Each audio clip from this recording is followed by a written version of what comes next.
The house was quiet after dinner, the kind of silence that settles only when everyone has gone to their rooms and the day has finally exhaled. Clara sat alone in the kitchen, a half-finished cup of tea beside her. The steam had faded, leaving the air still and cool. She glanced at the clock. 10:47 p.m. Michael should have been home hours ago. He'd called earlier to say he had to wrap up a meeting, his voice calm and professional, the same tone he used for everything lately. It wasn't new. For months now, Clara had grown used to his absence, both the physical and emotional kind.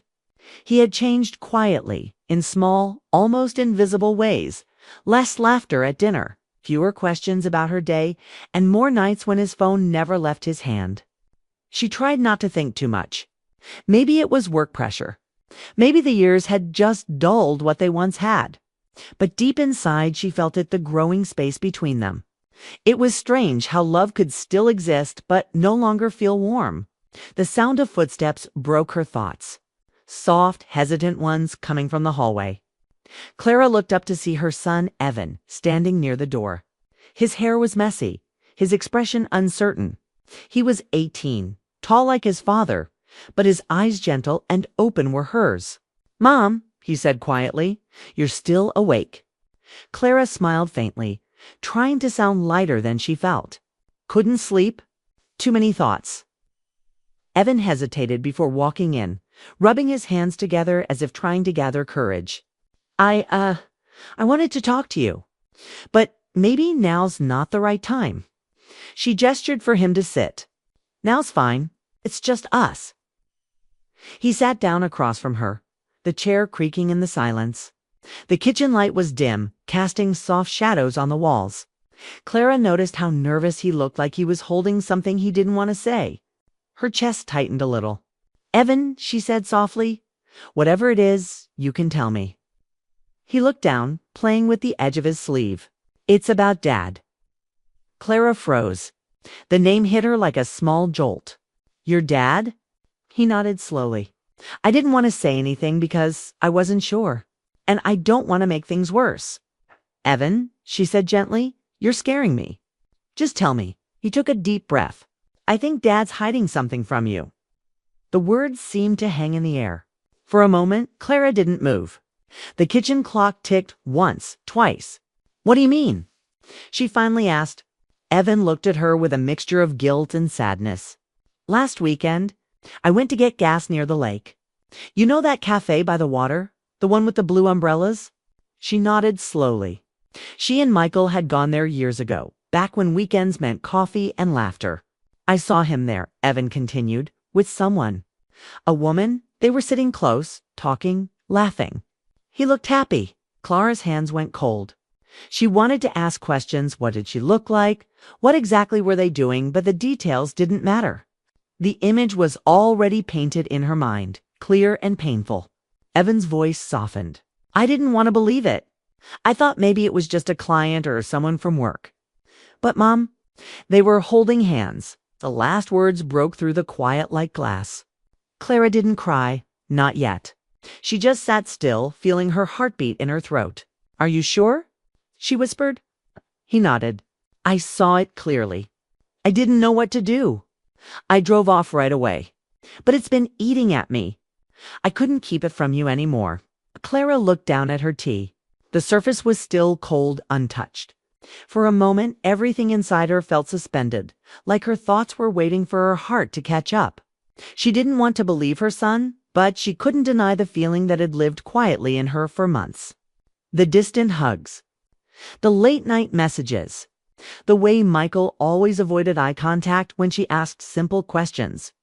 She pressed her lips together, trying to steady her voice. "Thank you for telling me, Evan. That must have been hard." He nodded, eyes glassy. "I just didn't want to hurt you." "You didn't," she said softly, though it wasn't true. "You did the right thing." The silence that followed wasn't heavy. It was fragile, the kind that could break with one wrong word. Clara stood and walked to the window, looking out into the darkness. The neighborhood was asleep, lights out in every house. Everything looked peaceful, ordinary. But her world had tilted slightly, enough that she knew nothing would feel the same again. She turned back to her son. "Evan, promise me something," she said quietly. "Don't tell anyone." "Not yet. Let me figure out what to do." He nodded, his jaw tight with worry. "Of course." She reached out and touched his shoulder gently. "You're a good son." "Thank you." When he went to his room, the house fell silent again, but it was a different kind of silence now. It carried weight, the kind that made her chest ache. Clara sat back down, staring at her tea until it turned completely cold. Her thoughts spun between anger, disbelief, and heartbreak. She remembered how she and Michael had met college sweethearts who used to stay up all night dreaming about the future. They'd built a life, raised a son, shared promises. She had believed that love could survive anything. But somewhere along the way, something had shifted, quietly and slowly, until the distance became normal. Now, the truth had slipped in through the quiet, brought not by an argument or discovery, but by the voice of her son. That made it hurt even more. Clara stood, rinsed her cup, and turned off the kitchen light. As she climbed the stairs, she passed the framed wedding photo on the wall. In it, they were smiling, young, full of hope. She stopped and looked at it for a long time, her reflection overlapping their faces. She touched the frame lightly. "What happened to us?" she whispered. Upstairs, Evan's door was closed, and she could hear faint music playing from his room. She smiled sadly. He was trying to drown out the worry, just like she was. When Clara finally lay in bed, the sheets felt too cold. She stared at the ceiling, listening to the soft hum of the night. She didn't know what tomorrow would bring or how to confront Michael. But one thing she knew for sure, her son had told her the truth because he loved her, and she couldn't ignore it. As she closed her eyes, one tear slid down her cheek. It wasn't just from betrayal, it was from the quiet breaking of something she thought was unshakable. And in that silence between the ache and the stillness, Clara made a quiet promise to herself. No more pretending, no more waiting for someone else to fix what was broken. Tomorrow, she would face the truth. No matter how much it hurt, Clara barely slept that night. Her mind replayed Evan's words again and again like an echo she couldn't turn off. By morning, she felt hollowed, too tired to cry, too numb to think clearly. The sunlight came through the kitchen window, but even that felt dull. She moved through her routine like a machine: coffee, toast, dishes, but everything around her seemed heavier, slower. Michael had texted earlier, saying he'd be busy all day and would call later. The message was short, polite, and cold. She read it twice, her fingers trembling slightly. Busy. He always said that lately. Busy with meetings, busy with travel, busy with life that no longer included her. She put the phone down and took a deep breath. There was no denying it now. Her son had seen it with his own eyes. It wasn't gossip or suspicion, it was truth. And once truth entered the heart, there was no pushing it out. Evan came into the kitchen, dressed for school, trying to act normal.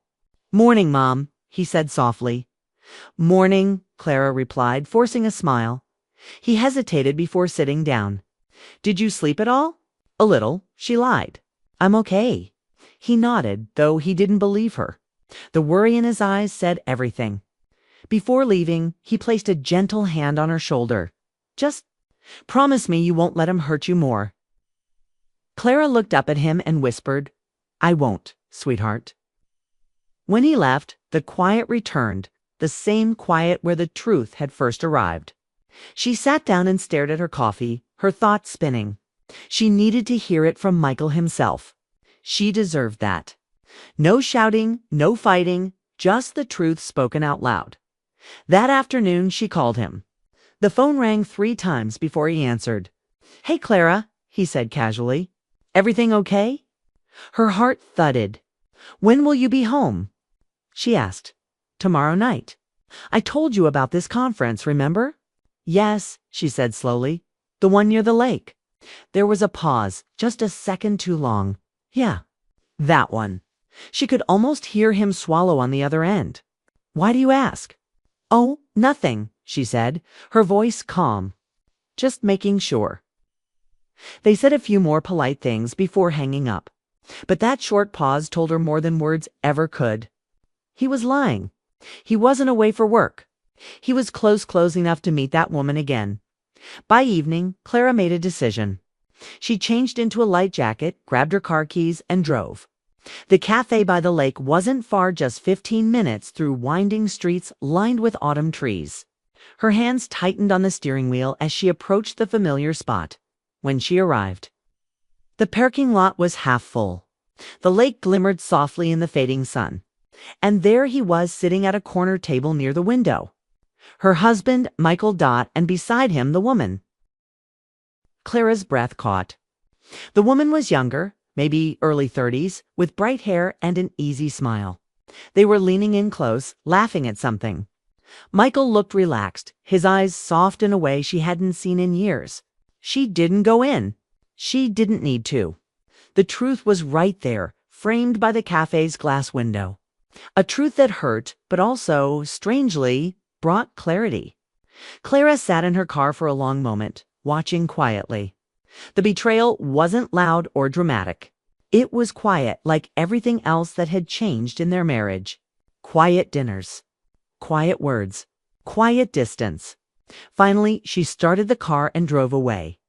The road home felt endless, her eyes blurring with unshed tears. She wasn't angry yet, just deeply, deeply sad. When she reached home, the sky had turned dark. She walked straight to her bedroom and opened the drawer where she kept old memories letters. Photos, ticket stubs from their early years. She pulled out one of the letters, written in Michael's handwriting. It was dated 22 years ago, back when they were newly married. Clara, I can't wait to see you. I miss the sound of your voice and the way you laugh.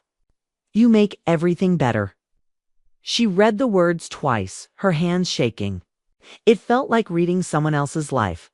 She sat on the bed, the letter trembling in her hands. When had they stopped talking? When had the laughter turned into polite small talk? Maybe the change had started years ago when life got busy.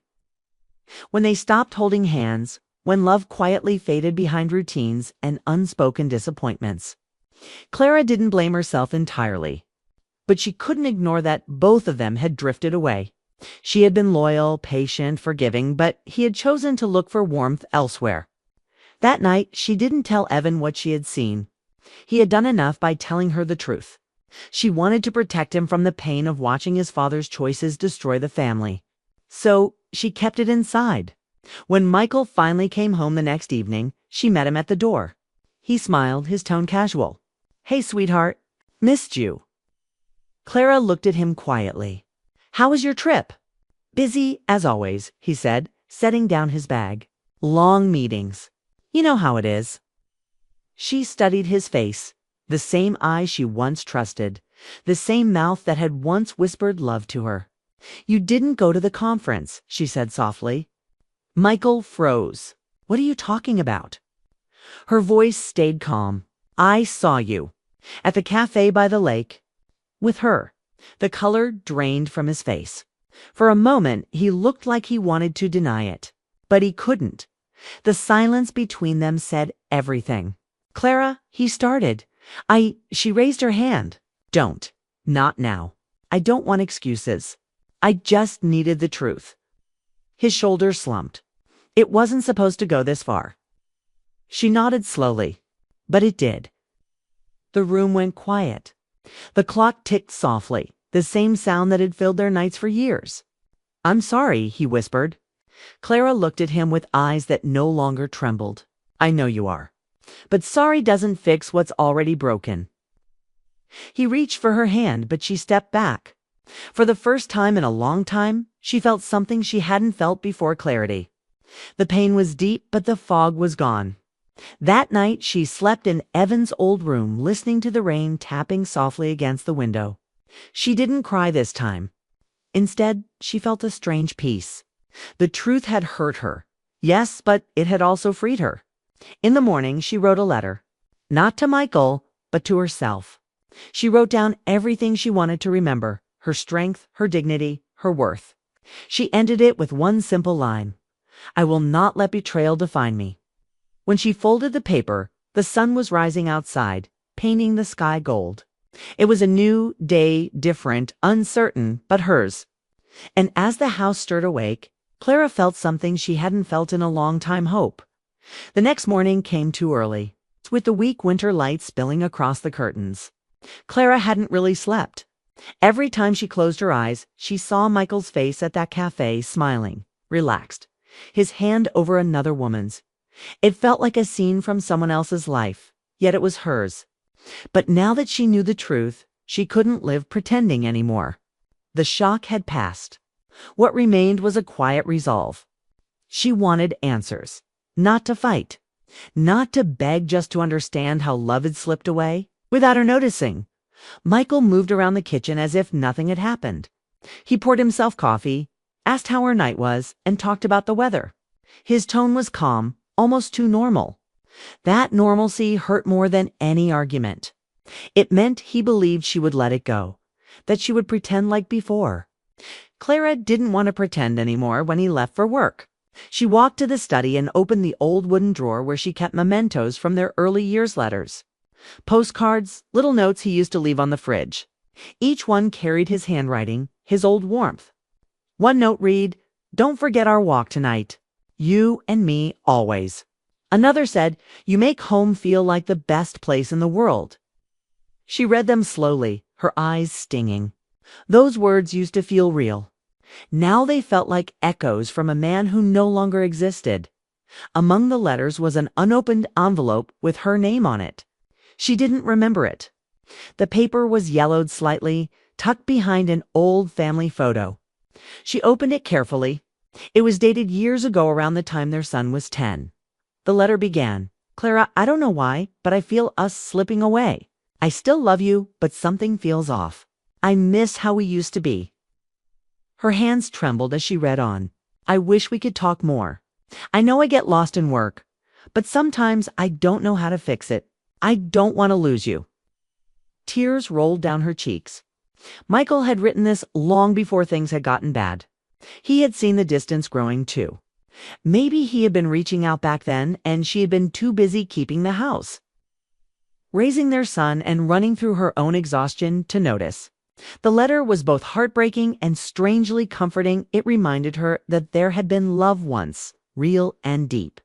But it also made her realize how quietly love could fade when left unattended by afternoon.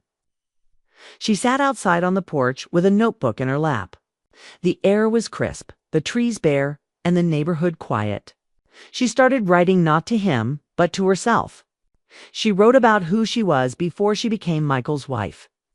She wrote about the young woman who loved painting, the one who laughed easily and believed in forever.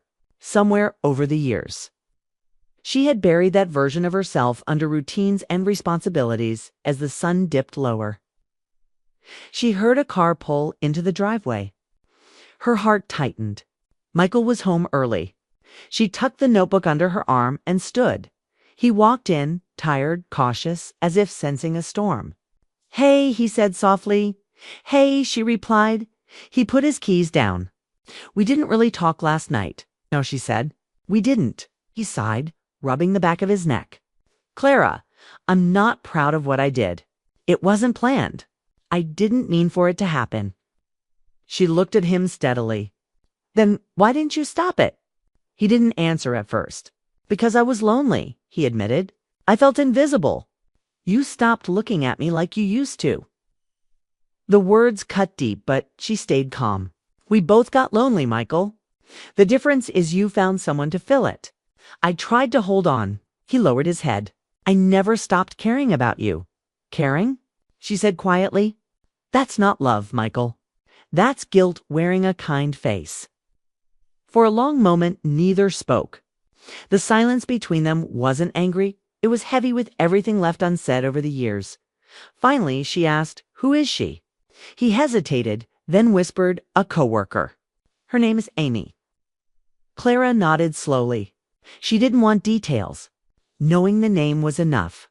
"Does she know you're married?" "Yes," he said, shame in his eyes. Clara took a deep breath. "Then she deserves your honesty too. Because if you can lie to me, you can lie to her." Michael's face fell. "I'm sorry." She looked away, her voice steady but tired. "You're sorry now because you've been caught. But I think the truth is you were unhappy and too afraid to face it. Instead of fixing us, you escaped." He didn't deny it. The silence that followed was long, but in that stillness, Clara found something she hadn't felt in a long time: control. After a while, she said, "I'm not sure what happens next. I'm not ready to make decisions right now. But I know this something has to change." Michael nodded, his voice barely a whisper. "I understand." When he went upstairs, Clara stayed in the living room, staring out the window. The streetlights flickered on, glowing softly. She felt broken, yes, but also awake. For years, she had let her life shrink to fit inside someone else's story. Now, for the first time, she wanted to write her own. Later that night, Evan came home from a friend's house. He saw her sitting on the couch, her eyes red but calm. "Did you talk to him?" he asked quietly. She nodded. "Yes." "And?" He told the truth. Evan hesitated. "Are you okay?" Clara smiled weakly. "Not yet, but I will be." He sat beside her, silent but close. That simple act of love, her son's quiet presence, felt like the only steady thing left in her world. Before bed, Clara returned to the drawer and placed Michael's old letter back inside. She didn't tear it or throw it away. Instead, she folded it carefully and set it beside her own notebook. It reminded her that love, once real, didn't have to vanish, could evolve into something different, even if painful.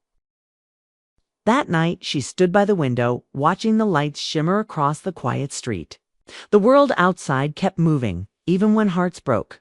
Somewhere deep inside, she felt the first small spark of strength return. The betrayal had shown her something unexpected. She was capable of surviving even the hardest truth. As she turned off the lights, she whispered softly to herself, "This isn't the end. It's the start of something new." Then, for the first time in months, Clara believed it. The days after Michael's confession passed slowly, each one filled with quiet reflection. Clara woke early each morning, the sun spilling across the living room floor, and drank her coffee in silence. She didn't try to hide her thoughts anymore or pretend that everything was fine. The truth had changed everything, and she could no longer live in denial. Evan noticed her distance but didn't press. He understood she needed space to process, and he respected it. Sometimes he would sit with her on the porch, just watching the streetlights flicker or listening to the faint hum of traffic, giving her the room to breathe without words. Clara started to think about herself in ways she hadn't for years. She remembered the person she used to be before marriage, before routines, before compromise had blurred her sense of identity. She began small walking in the neighborhood, taking short trips to the library, revisiting the books she used to love. Every step reminded her that life could still hold joy, even if it felt fragile. She realized that strength wasn't about ignoring pain. It was about facing it with eyes wide open. One evening, Michael returned from work earlier than usual. Clara had been in the study, writing in her notebook, trying to sort out her thoughts. When he entered, he paused, sensing the shift in the air. The man she had once trusted was now a stranger standing at her doorway, carrying the weight of his mistakes. "Clara," he said, voice tentative, "can we talk?" She closed her notebook slowly and gestured for him to sit. "We can," she replied. Michael lowered himself into the chair, avoiding her gaze. "I know I hurt you," he began, "and I don't expect you to forgive me right away. But I want to try to fix this if you'll let me." Clara studied him. She wanted to speak, to tell him how much he had betrayed her, but she knew anger would not help. "I don't know if this can be fixed," she said quietly. "Trust isn't something you can rebuild with words alone." "I know," he admitted, his voice soft. "I'll do whatever it takes. I don't want to lose us." Her eyes softened slightly, though she kept her posture strong. "We'll see. I need time. I need honesty. And I need you to understand that caring about someone doesn't erase the choices you've made." He nodded. "I understand, and I'll prove it if you let me." For the next few days, Clara noticed small changes. Michael tried to reconnect, not with grand gestures, but with consistency. He did simple things, helped Evan with homework, made her coffee in the morning, asked genuinely about her day. Clara didn't let herself hope too much. She had been hurt before, and she knew that trust couldn't be rushed. Still, she observed, silently measuring his actions against his promises. Evan watched the shifts carefully, too. He still carried the memory of the cafe, the sight of his father smiling with someone else. But he also saw his mother standing taller, more certain. She laughed lightly at the dinner table, her words sharper, more confident. He realized she was learning to reclaim herself even as the family around her tried to hold together. One night after Evan had gone to bed, Clara sat on the porch with Michael. The stars reflected faintly in the dark lake nearby, the same lake where betrayal had first been revealed. They didn't speak at first. Silence stretched between them, but it felt different, less tense, more fragile and tentative. "Do you remember the early days?" Michael asked finally. "When we used to walk by this lake, just talking, dreaming?" Clara nodded. "I do. It felt simple then, easy, happy. It still can be," he said. "I don't expect everything to go back to how it was, but maybe we can start againly this time." She considered his words carefully. Start again isn't simple. It's not just about us. It's about me, too. About who I've been while you were away. Michael's eyes were serious. "I know, and I want to be part of that if you'll let me." Clara took a deep breath, feeling the weight of the past months pressing on her chest. She thought about all the lonely nights, all the quiet moments when she had felt invisible.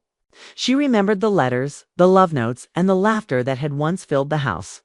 Somewhere inside, she felt a spark, a reminder that love could survive, not because it was easy, but because it was chosen. "I don't know what the future holds," she said finally, "but I'm willing to see if honesty can guide us. No more hiding, no more pretending." Michael nodded, relief and gratitude mixing on his face. "I can do that," he said softly.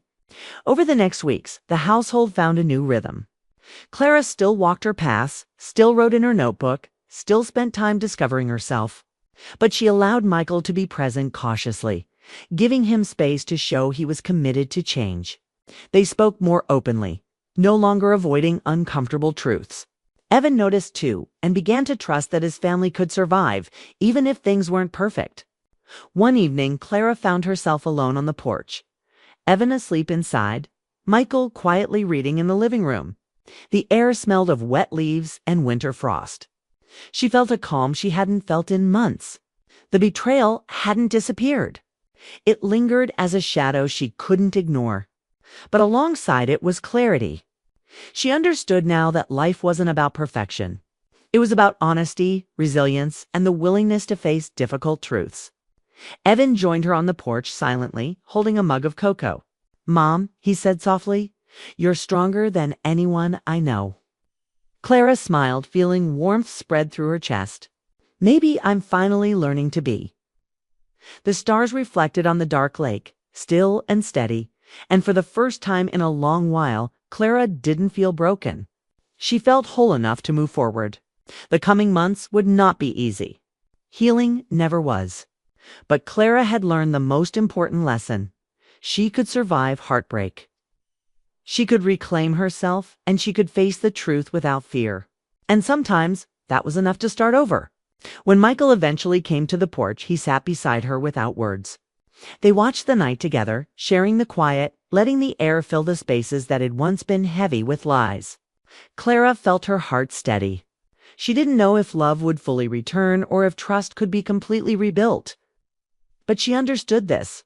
She had the strength to choose her own path, to protect herself, and to accept love only on her terms.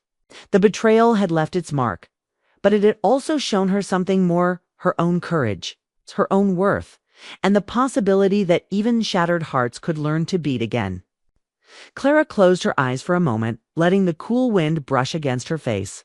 She whispered to herself, not with anger, not with regret, but with hope. "I will survive. I will be happy. And I will never forget who I am." Evan watched quietly from the doorway, seeing his mother not as someone defeated, but as someone rising stronger, wiser, and ready for whatever came next. And for Clara, that night, that quiet, that moment, it's the beginning of everything she would choose for herself from now on. Emily Carter pushed open the heavy rooftop door, hoping the cool Seattle air would quiet the thoughts crowding her mind. All day she had been trapped in meetings, answering emails she didn't care about, listening to people talk over each other. By evening, her head felt packed with noise, and she climbed the stairs just to breathe. She didn't plan on meeting anyone. She simply wanted silence. But as soon as the door closed behind her, she saw someone already standing there near the edge. A tall man, back turned, camera lifted toward the sky. She recognized the dark jacket, the steady posture. It was Daniel Hart, the neighbor she had seen in passing but never spoken to properly. He was usually quiet, polite, the kind of man who kept to himself and always looked like he was thinking about something far away. He turned the moment her footsteps reached him. Their eyes met unexpectedly. For a second, her breath caught, not because he was intimidating, but because his expression was calm in a way she wished she could feel. His look was soft, curious, like he was trying to read her mood before she said a single word. "Oh," he said with a faint smile. "Didn't think anyone else used the rooftop at this hour?" Emily shrugged, trying to look relaxed even though she still felt the pressure of the day sitting on her chest. "I come up here when I need quiet." "Same reason I'm here," he replied. He lowered his camera slightly, the fading sunset reflecting in the glass. Gold and rose colored the sky behind him, turning the moment warm and peaceful. For a few seconds, neither of them spoke. The breeze brushed past them, and Emily noticed how different Daniel looked up close, focused but tired. Gentle but carrying something heavy in his shoulders. He seemed like someone who thought a lot and said little. He raised his camera and showed her the image he had captured. "This is what I watch when everything feels too much," he said. "I like catching the moment the sky changes." Emily leaned closer to the screen, surprised by how beautiful and calm it looked. The colors were soft, almost glowing, like the world was slowing down for them. For the first time all day, her shoulders dropped a little. She let out a slow breath she didn't realize she had been holding. "It looks peaceful," she murmured. "That's why I come here," he answered quietly. His voice held a sincerity that made her feel seen in a way she hadn't expected. It wasn't romantic, not yet, but it carried a warmth she hadn't felt from anyone in a long time. She had gotten used to being invisible at work, in her building, even among friends who were too busy to notice her slipping away into herself. But Daniel looked at her like he noticed every small shift in her expression. The sky kept changing as they stood side by side, the colors deepening and cooling. Emily wanted to ask him about the photos on his camera, how long he had been doing it, why he always looked so thoughtful when she passed him in the hallway. She wanted to ask why he always seemed alone. But before she could say anything, she heard a vibration. Daniel's phone buzzed sharply in his pocket. The sound broke the quiet moment. He pulled it out, glanced at the screen, and his entire expression changed. His jaw tightened slightly. His relaxed shoulders straightened. His eyes softened with worry she didn't understand yet. "Everything okay?" she asked. He swallowed, hesitating as if deciding how much he should reveal. "I need to take this." His voice was low, almost apologetic. Emily nodded, though she wasn't sure why she suddenly felt a strange pull in her chest. She barely knew him. She had no right to feel disappointed. But she did. Daniel stepped back, giving her one last look, one filled with something unspoken. Something almost vulnerable before turning toward the door. "Sorry," he said softly. "I'll see you around." Then he disappeared down the stairwell, leaving her alone with the thinning light of the sunset and the lingering image of his gentle expression shifting into something troubled. Emily stood there for a long moment, staring at the door he had walked through, wondering about the call that made his voice tighten and his shoulders tense. Something was going on in his life, something he didn't want to talk about. And somehow, even without knowing him well, she cared. The sky darkened around her, but her mind stayed busy with curiosity, with unexpected warmth, and with the quiet beginning of something it didn't yet have a name for. The next 2 days felt strangely quiet for Emily. She kept listening for footsteps in the hallway, hoping to hear Daniel's familiar walk, but he seemed to vanish completely. Normally, she wasn't the type to think too much about a neighbor's absence. Yet this time, her mind kept circling back to the rooftop, to the moment his face changed when he answered that call, to the way he walked away as if he was holding something heavy inside him. Every time she passed his door, she felt a small pull. She tried to distract herself with work, but nothing worked. The silence made her restless. On the third evening, rain began to fall soft at first, then heavy, making everything outside shimmer under the streetlights. Emily went downstairs to get her mail, but stopped when she noticed someone sitting in a parked car near the entrance. The windshield was foggy, but she recognized the outline of the person sitting inside. Daniel, he sat completely still, hands on the steering wheel, staring straight ahead like he was trying to gather enough strength to move. His posture didn't match the calm man she had met on the rooftop. This was someone weighed down by something he couldn't ignore anymore. Emily hesitated, then stepped closer and tapped gently on the window.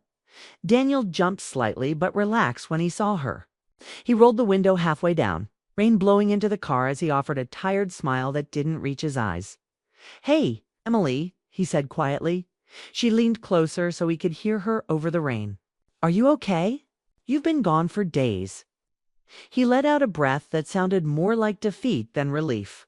"I didn't mean to disappear. I just didn't want you to see me like this." "Like what?" she asked softly. He didn't answer right away. Instead, he pushed the car door open and stepped out into the rain, closing the door behind him. The wet pavement reflected the streetlights, and he looked almost fragile standing there, soaked and exhausted. Emily sat on the curb without waiting for an invitation. After a moment, he joined her, lowering himself to sit beside her like someone who had finally stopped running. The rain softened around them, and he finally spoke. "The call I got on the rooftop. It was my mother," he said. His voice was calm, but she could hear something heavier beneath it. "My dad's health has gotten worse. He's back in Toronto. I should be there, but I'm tied to a project here I can't walk away from." He rubbed the back of his neck, eyes fixed on the ground. "I feel like I'm failing both places at once. I'm scared I'll lose him if I don't go. But if I leave, I'll lose my job. And honestly, I don't know how to choose." Emily listened quietly. She didn't rush him. She didn't interrupt. She just let him speak until the words stopped shaking. "I didn't want you to see me like this," he continued. "I didn't want you to think I'm complicated." She turned toward him, surprised. He thought she would judge him for simply being human.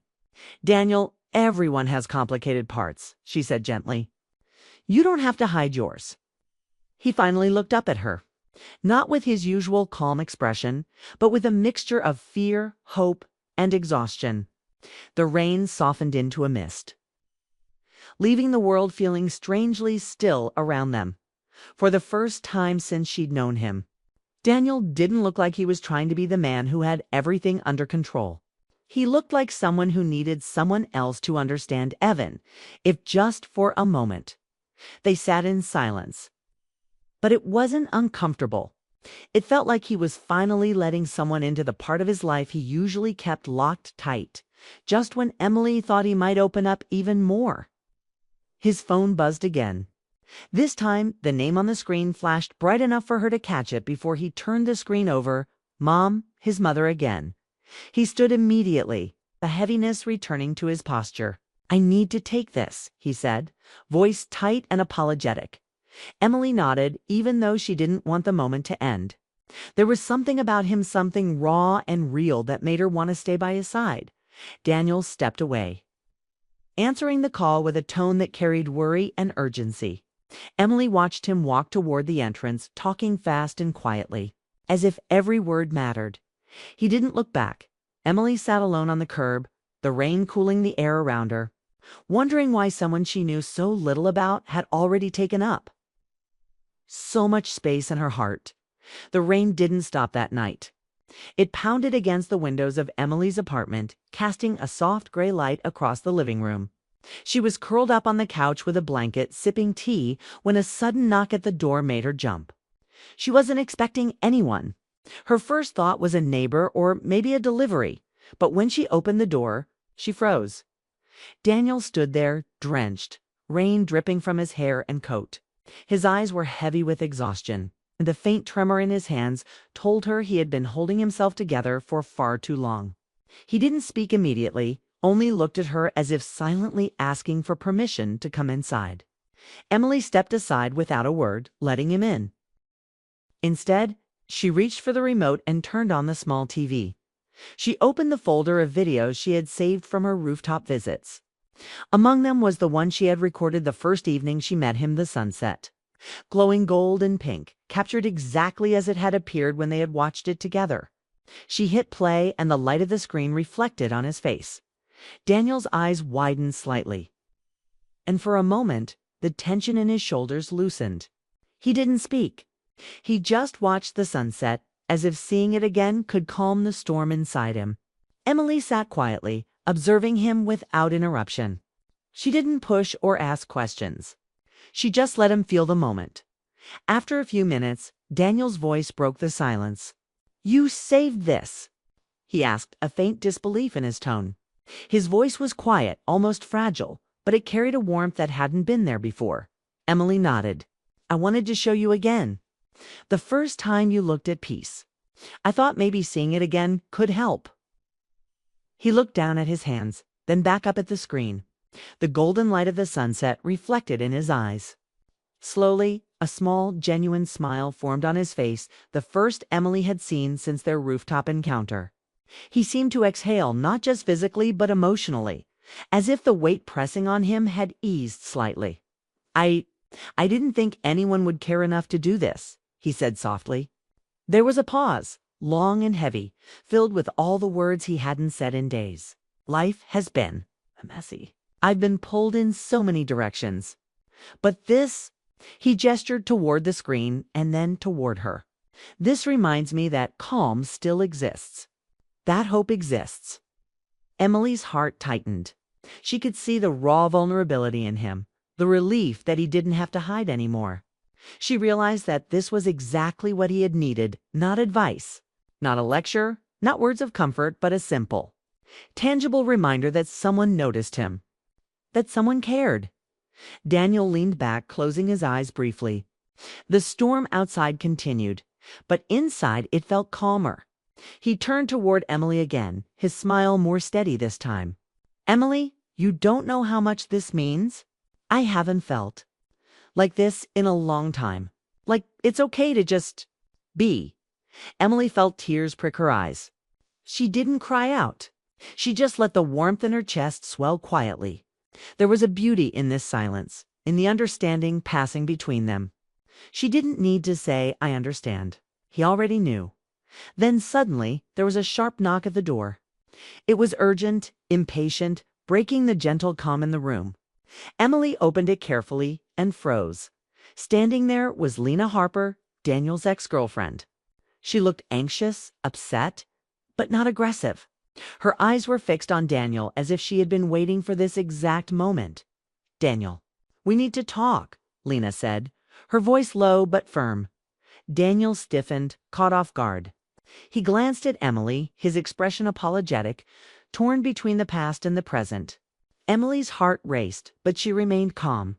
She stepped back, letting him face the unexpected visitor. Daniel took a slow breath.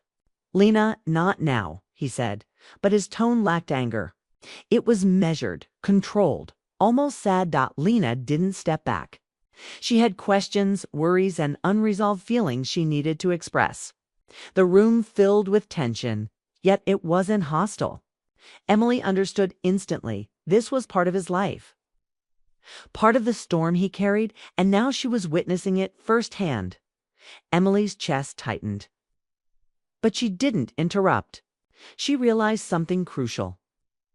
Showing him the sunset had given him something more powerful than words, a reminder that someone cared. That someone was willing to be there no matter what.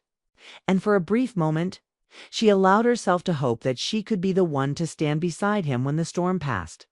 The rain continued to tap against the windows, the soft light from the TV still playing across Daniel's face, highlighting the faint relief and gratitude that had replaced some of his tension. And in that quiet, Emily realized she had shown him exactly what he needed, not through advice or comfort, but through presence, patience, and understanding. The rain had slowed to a light drizzle, leaving the streets glistening under the dim streetlights. Inside Emily's apartment, the warmth from the heater mixed with the soft glow of the TV screen, still playing the rooftop sunset video. Daniel sat on the couch, wet hair clinging to his forehead, shoulders finely relaxed after hours of tension. Emily sat beside him quietly, watching him breathe evenly for the first time in days. It was peaceful, yet the sudden knock at the door shattered the moment. Emily rose slowly and opened the door, revealing Lena Harper, Daniel's ex-girlfriend.